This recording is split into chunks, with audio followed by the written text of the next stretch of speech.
Hey, Impact Club. I know that today is actually the day after Valentine's Day, but I just wanted to take a moment to talk to you guys about Valentine's Day.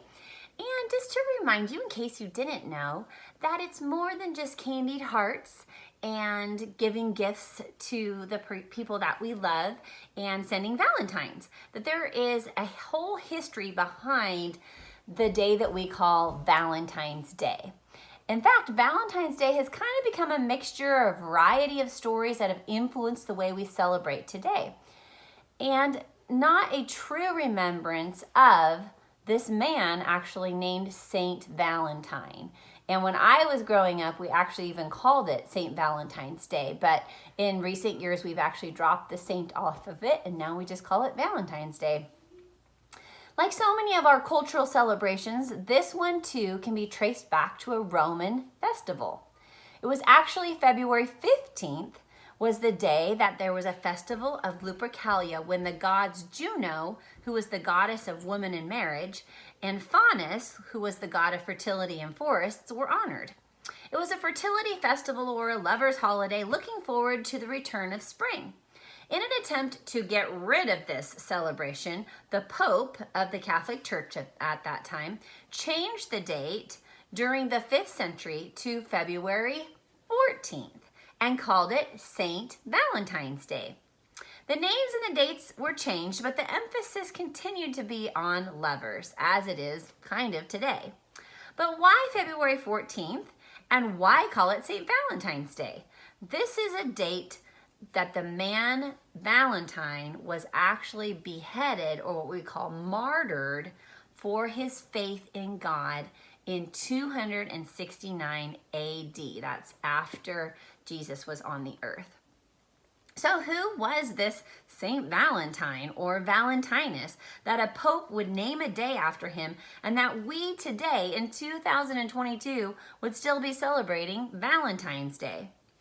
Well, Valentine was a leader in the church, actually like a pastor, and he lived during the time of the Roman Empire in the 3rd century.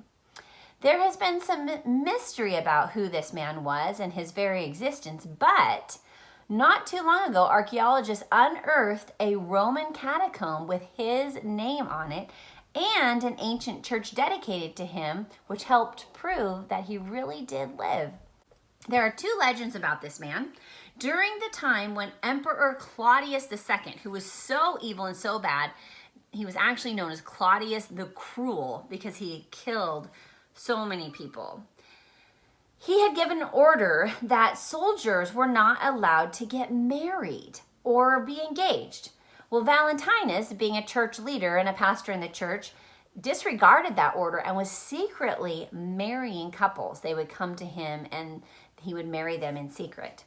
The emperor was having trouble recruiting soldiers, and he believed that the Roman men were unwilling to leave their loved ones because soldiers back then were required to fight for 25 years if they signed up.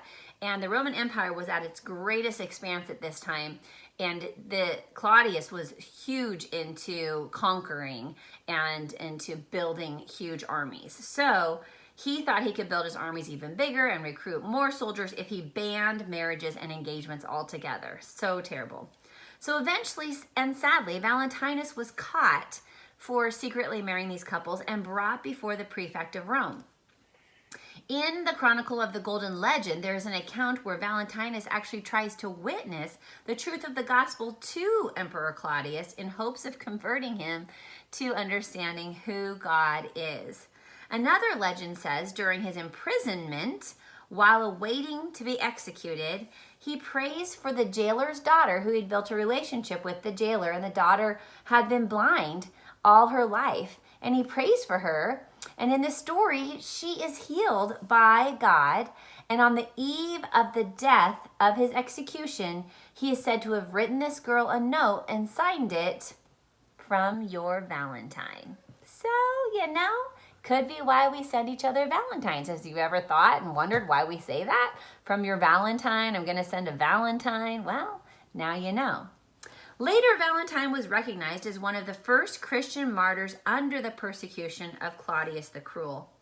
Over time, the word saint, of course, has been dropped from the title of the day, and removing it from society also goes with it the memory of the Christian reason for this celebration.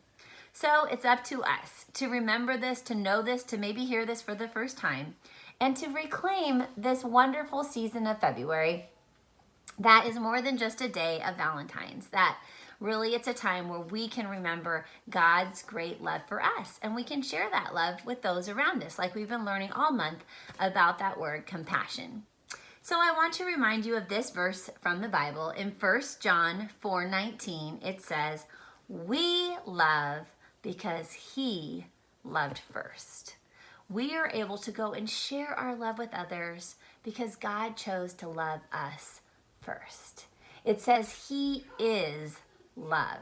He actually is the verb of love, which is really cool because we believe love is a verb. It's an action because love is a choice, and it's something that we can choose to offer those around us in our lives. So the Bible has a lot to say actually about your heart, and I thought it would be really fun today.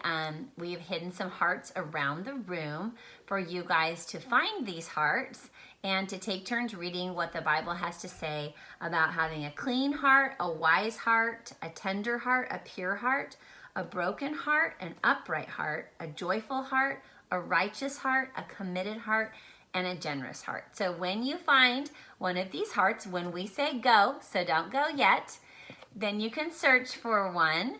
And if you are lucky enough to find one, then we'll take some time to read what those verses say out loud. And then we'll conclude today, even though it's the day after Valentine's, we wanted to make sure that you guys know that you are loved by God first and foremost, and you are loved by the many adults that pour into your life, including those who host and provide for this Impact Club. So we have some Valentines to share with you, so enjoy those as well. Well, happy belated Valentine's Day. I hope you guys learned something new about this celebration.